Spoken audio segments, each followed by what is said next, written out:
Shout out to G-Man Boxing.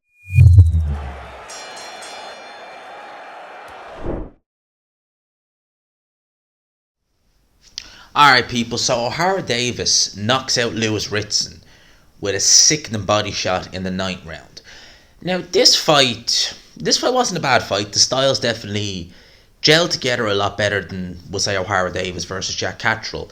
It's a shame that this fight wasn't picked up by a major network in the UK, and the arena, the arena really did look pretty dead in there. From the atmosphere, there was so many empty seats.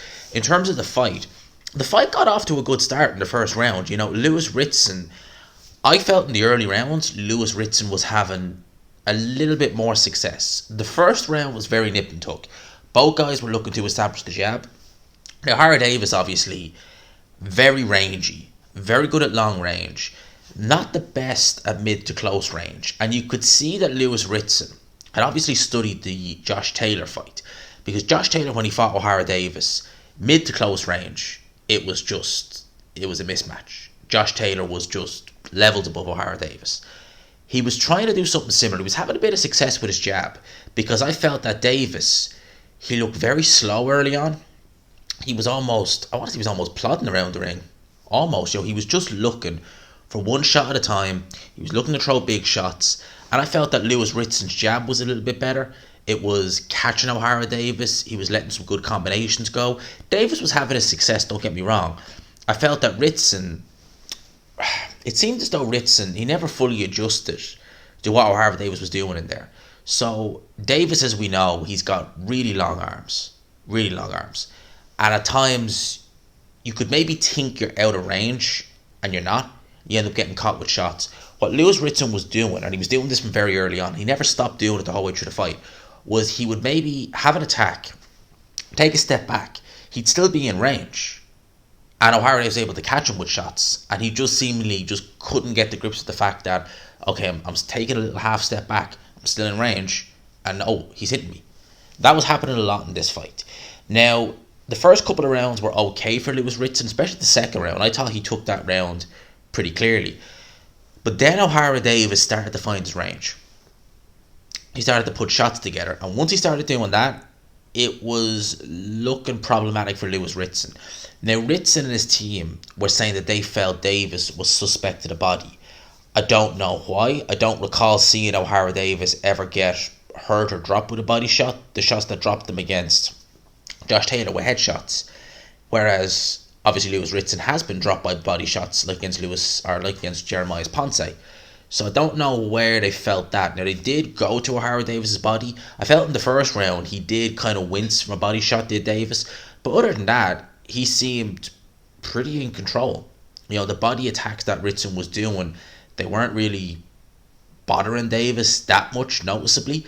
But whenever O'Hara Davis would go to Lewis Ritson's body, it was the opposite effect. They did seem to bother Lewis Ritson. He was hurt to the body several times in this fight. I think it was the sixth round where a right went in. It was almost like a right hook went into Lewis Ritson's body, and you could tell that hurt him. And you could also tell he was kind of holding on. He was trying to get his shots off. And even, we'll say, a minute later in that round, he still wasn't fully right. He was still feeling the effects of that body shot.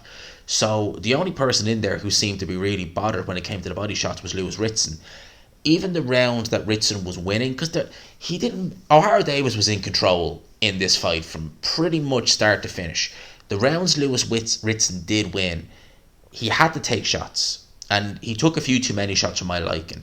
It was almost as if he was trying to say, okay, you hit me with whatever you have, I'm going to return fire, and I'm going to try and hope that it's more eye-catching for the judges. That's kind of what it was.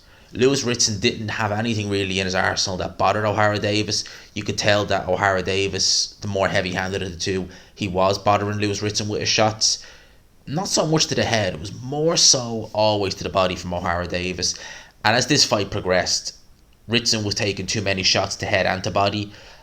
I was kind of looking and thinking, are they going to want to certainly have words with him in the corner? Because he's taken a few too many shots in there.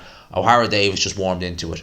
He started finding his range with the jab, was actually finding a home for the uppercut, funny enough. And O'Hara Davis, when it comes to short shots, because his arms are so long, when he actually has to go and fight up close and he's letting short punches go, they're normally not that good, just because his just biomechanics aren't designed really to throw short shots like that. But he was having success against Ritson. The uppercut was landing, and as I said, Ritson was just towards the end of the fight. It became just try and land whatever you can and just move around the ring. That was kind of what it was like for Lewis Ritson. You could tell that Ohara Davies, the power was getting to him, the shots were getting to him, it was accumulating. And in the ninth round, Ohara Davies launched a few attacks, but it was an attack where he went to the head and then chuck a left hook into the body, and that was it. The body had been softened, essentially, for Lewis Ritson. He'd taken a lot of body shots from Davis, he'd been hurt to the body by Davis, and this one looked an absolute sickener. With body shots, you could have the best chin in boxing, but if you land the right body shot, and body shots are not that easy to land the right one. You see a lot of people get hit with body shots, and yeah, they hurt, and yeah, people would be like, oh, it hurt.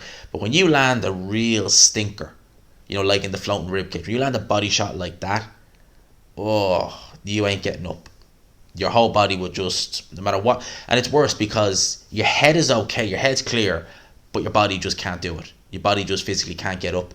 That was what happened to Lewis Ritson. He was down for a long time. He was down for an awfully long time. Had to get oxygen and everything. I think it was because, look, his body obviously took a shellacking in this fight, and then that was the coup de grace, as they say. The left hook to the body from Ohara Davies put Lewis Ritson down for the 10 count. He now moves on. From what I've seen, and I will say it's a lot more mature Ohara Davies than we've seen in the past. There was a lot of respect there for Lewis Ritson. He even said it himself. He likes Lewis Ritson, likes his dad. Wore the Manchester United t-shirt just to kind of troll the Newcastle fans more so than anything else. But a lot of respect there from both fighters. And this is a much more mature Ohara Davies. I do, however, feel as though I've not seen any improvement over the last few years with Davies. His footwork still looks a bit poor. He didn't look particularly quick in there. The power punching is there. The accuracy is there. But that's really it. Like, when I look at, because this was apparently seen as some eliminator for the WBA title, when I see the guys at world level, your Supriel Matthias, even your Jeremiah Ponce's, who obviously lost to Supriel Matthias, guys like that, Regis Prograis, Jose Zepeda, people like that, I can't see Ohara Davies or Lewis Ritson, for that matter, having even an ounce of success against these guys. Because I think that the jump from domestic level, which this fight was, certainly at 140 pounds, to world level, because the world level scene at 140 pounds is stacked. You have so many great fighters, so many dangerous fighters in that division at world level. It just looks to me as though whoever won this fight, fair enough, they can move on, but they're not gonna be worrying the guys at world level, put it like that. Like, I'll give you an example. If Supriel Matthias was fighting there tonight, he would have had an absolute field day with both these guys. He would have absolutely annihilated Lewis Ritson and Ohara Davies, for that matter, if he'd been in there with either of those guys. So I can't see either guy, well, Ohara Davies the winner, I can't see him doing much at world level, truth be told. With Lewis Ritson, I mean, he's only 29 years old. But I really don't know what. Like, this was a proper crossroads fight. They even said it on commentary. They were like, well, the winner could go on to potentially challenge for the WBA title at 140. But for the loser, I mean, it's a really, where does he go from here? And for Lewis Ritson, where do you go? I think Ritson, his defense was shocking in this fight. His defense, and a fight like that will age you. Like, he's the younger of the two by about 2 years. I think Davis is 31 years old. But Ritson looked the older of the two. He looked the older man in there, even though he's the younger man. And a fight like this is just going to age him further. So I really don't know where Lewis Ritson goes from here. I really don't. Remember the days when Eddie Hearn, I seen Jamie share it on Twitter, Eddie Hearn calling Ritson the Geordie Golovkin. I knew he described him to something like Golovkin, but I couldn't remember what it was. The Geordie Golovkin. Those days are well and truly in the past. What he does from here, I do not know, but I wish him the best of luck in whatever he does do. It was a good fight. Ohara Davies, the better of the two. Clearly much, much better. Let's see what he does. I will leave it there. People, hope you enjoyed the video. Let me know your thoughts on the fight. Let me know your thoughts in the comment section below. Just press the like button, of course, as always, if you could. Hit subscribe, of course, if you haven't already. For now, I'll talk to you. Thanks again for the Hit Company for sponsoring this video. Peace.